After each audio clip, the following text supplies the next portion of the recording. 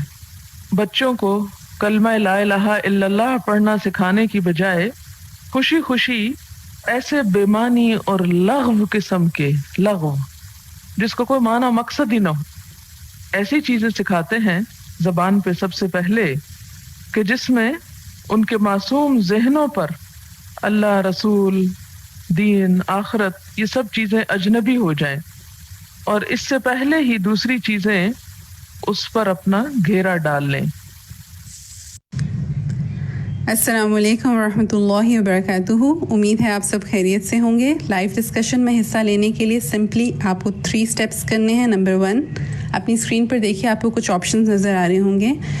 You have to click on the raise hand option. بلو hand کا مطلب یہ ہے the host can see your request. جب ہوسٹ آپ کو پرمیشن بھیجے تو پلیز ایکسیپٹ دیٹ، اور اس کے بعد جب آپ کا نام لیا جائے تو پلیز انمیوٹ یور سیلف اور ڈسکشن میں حصہ لیجیے، اور اپنی بات کہنے کے بعد فوراً اپنا مائک جو ہے اس کو بند کر دیجیے۔ آپ اس کے علاوہ جو ہے چیٹ کی ونڈو میں بھی اپنے ریفلیکشنز لکھ سکتے ہیں، اور اگر آپ کے کوئی سوالات ہیں تو آپ ہماری پینلسٹ کی ٹیم کو Q&A میں لکھ کر بھیج سکتے ہیں۔ اوور ٹو یو نیلوفر باجی۔ السلام علیکم۔ السلام علیکم ورحمۃ اللہ وبرکاتہ۔ امید ہے آپ سب نے آج اپنی لرننگ آپ کی بڑھی ہوگی، سیکھا ہوگا۔ چلیں جی دیکھتے ہیں کہ آج ہم نے کیا سیکھا۔ ہم کچھ کویسچن آنسرز سے ابتدا کرتے ہیں، اور اگر اللہ تعالیٰ نے ہمارے وقت میں برکت کی، اللہ تعالیٰ کرے ہمارے وقت میں برکت، تو انشاءاللہ جو آپ کے پچھلے کوئز ہیں ان میں جو سوالات کے جوابات غلط رہے ان کو بھی انشاءاللہ ہم ڈسکس کریں گے۔ تو پہلا سوال ہم لیتے ہیں جو آپ کے سامنے اسکرین پہ سوال ہے۔ میں دیکھتی ہوں کہ میرے کون سے ساتھی ہیں جنہوں نے ہینڈ ریز کیے ہوئے ہیں، ان سے پہلے پوچھتے ہیں۔ کلثوم سمو، آپ کا ہاتھ کھڑا ہوا ہے، کیا آپ اس کا جواب دیں گے جو اسکرین پہ سوال ہے؟ سوال ہے کہ بسم اللہ توکلت علی اللہ لا حول ولا قوت الا باللہ، حدیث کے مطابق یہ دعا کس موقع پہ پڑھی جائے تو پڑھنے والے کے لیے بشارت ہے کہ وہ شیطان سے بچا لیا گیا؟ بسم اللہ توکلت علی اللہ لا حول ولا قوت الا باللہ۔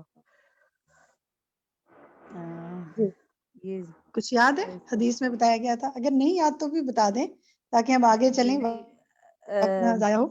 جی بتائیے آپ پلیز۔ اچھا اوکے، چلے میں کسی اور ساتھی سے پوچھتی ہوں۔ عائشہ آپ بتائیں گی؟ آپ کا ہینڈ ریز ہے جی عائشہ، آپ بتائیں گی کہ یہ کس موقع پہ پڑھنی چاہیے؟ شائستہ عمران کا مائک آن ہوا ہے، گھر سے نکلتے وقت عمران پڑھی آپ جائے بتائیں گی؟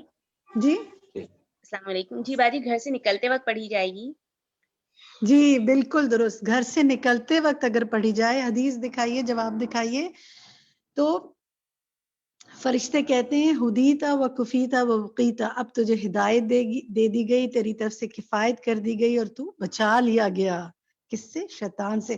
تو پھر دیکھیں حدیث پڑھنے کا مقصد تو یہ ہے نا کہ انشاءاللہ سیکھیں اور عمل میں لائیں۔ تو پھر عمل ہم نے کیا کرنا ہے کہ جب بھی گھر سے باہر جانا ہے پڑھنا ہے۔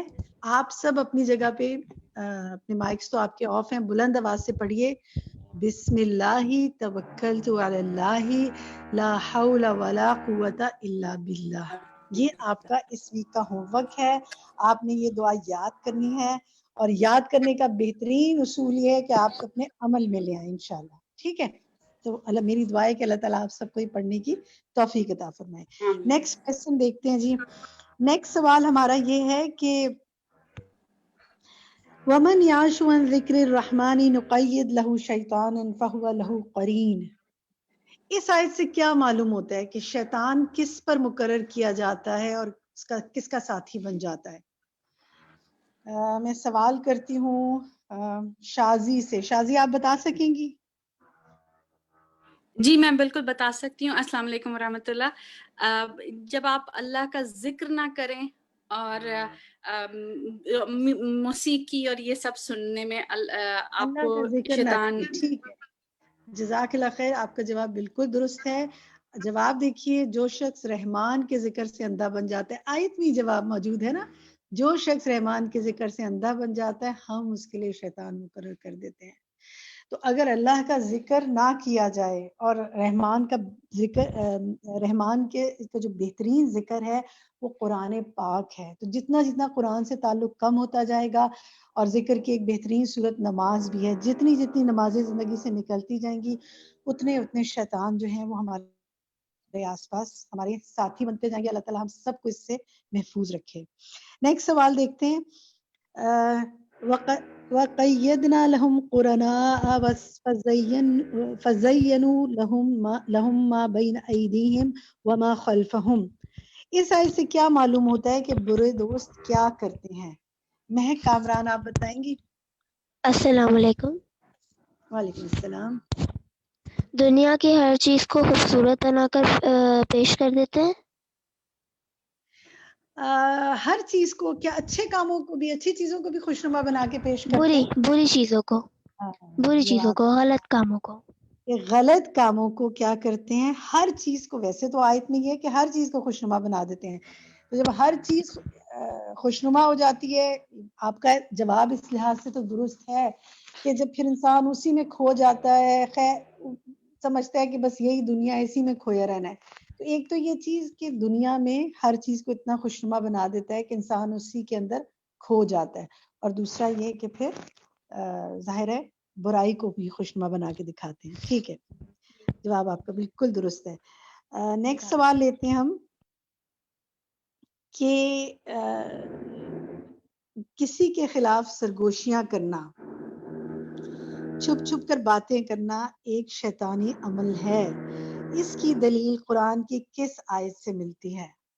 آپ یہ آنسر چیٹ پہ بھی کر سکتے ہیں. دیکھتے ہیں ہماری چیٹ میں اگر ہمارے ساتھی اس پہ جواب دے سکیں تو دیکھتے ہیں کتنے لوگوں نے اس جواب کو سمجھا. ٹھیک ہے جی، بالکل جواب آنا شروع ہو گئے ہیں. سورۃ المجادلہ آیت 10 بالکل درست جواب. درست ہے سورۃ مجادلہ آیت 10. انما النجوى من الشیطان لیحزن الذین آمنوا. تو یہ سرگوشی کیا ہے؟ شیطان کی طرف سے، تاکہ وہ لوگوں کو غم میں مبتلا کرے.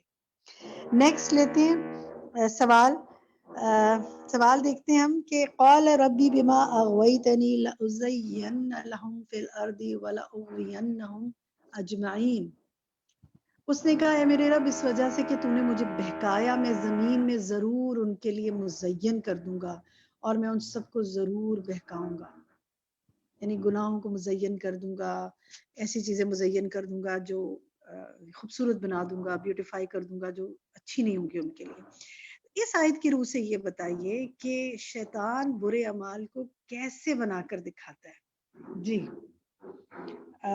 چیٹ میں بتا سکتے ہیں آپ، کیونکہ بہت آسان جوابات ہیں نا. اپنی اس جواب کے لیے جوابات بہت آسان رکھیں. ہم چاہتے ہیں آپ آیت سے آنسر نکالنا سیکھیں، اور ماشاءاللہ آپ نکال رہے ہیں. برے اعمال کو خوبصورت بنا کر دکھاتا ہے. ٹھیک ہے، بالکل جواب درست ہے. چلیے نیکسٹ دیکھتے ہیں. مثالیں بھی کچھ نے لکھی ہیں کہ مثلا سود کو انٹرسٹ کو خوبصورت نام دے دیتا ہے، موسیقی کو روح کی غذا قرار دے دیتے ہیں لوگ، اس طرح کی چیزیں. نیکسٹ دیکھیے جی. شیطان نے آدم علیہ السلام کو جنت سے نکلوانے کے لیے انسان کی کس کمزوری پہ وار کیا تھا؟ یہ آیت میں بتایا گیا ہے. چلیں جی دیکھتے ہیں ہمارے ساتھیوں میں سے کون بتائے گا. رخسانہ سعید آپ بتائیں گی؟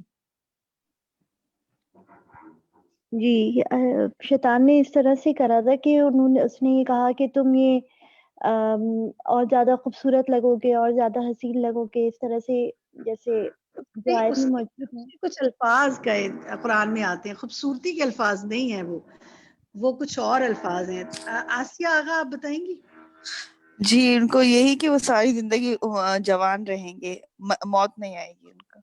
ہاں دائمی زندگی ملے گی. گڈ، دائمی ایک زندگی. آنسر جی آپ نے صحیح کہا کہ دائمی زندگی، دائمی زندگی. ہمیشہ جی کی جی زندگی، انفینٹ لائف ملے گی، مرو گے ہی نہیں کبھی. ایک another G. part was also there. یہ تو ہوگی نا زندگی ہمیشگی کی. دوسرا یہ تھا، ایک اور بھی تھا. ریحانہ نگہت آپ بتائیں. بادشاہت. میں بتا رہی ہوں ایسی بادشاہت جو پرانی نہ ہو. بادشاہت ملے گی. ہاں ایسی بادشاہ جو پرائی نہیں ہوگی، جو کسی اور کو نہیں ملے گی. گڈ، دونوں آنسر بالکل درست ہے. آپ دیکھیں کہ انسان کو کون انسان ہے جو چاہتا ہے میں مروں؟ ہر انسان چاہتا ہے کہ مجھے تو اتنی زندگی ملے کہ کسی اور کو ملے ہی نہ، لیکن ہر ایک کو دنیا سے جانا ہے، فانی ہے، غیر فانی تو صرف اللہ سبحانہ و تعالیٰ کی ذات ہے، اور جو ہمیشہ سے ہے اور ہمیشہ رہے گی. انسان کو تو جانا ہے، ہر مخلوق کو. اور دوسری چیز جو انسان چاہتا ہے وہ یہ کہ اس کو طاقت ملے، اقتدار ملے، قوت ملے، پاور ملے، اور وہ ہمیشہ اس کے ہاتھ میں رہے. یہی دونوں ذریعوں سے اس نے انسان کو گھیرا تھا. اور اللہ تعالیٰ ہمیں اس سے محفوظ رکھے، ان کمزوریوں سے محفوظ رکھے، ان کمزوریوں پہ وہ وار کرے تو اس کے وار سے ہمیں اللہ تعالیٰ بچائے. نیکسٹ سوال دیکھتے ہیں جی. افراط و تفریط سے کیا مراد ہے اور کون اس پر ابھارتا ہے؟ ہم دیکھتے ہیں، ہم اپنے ساتھیوں میں سے کسی سے پوچھتے ہیں.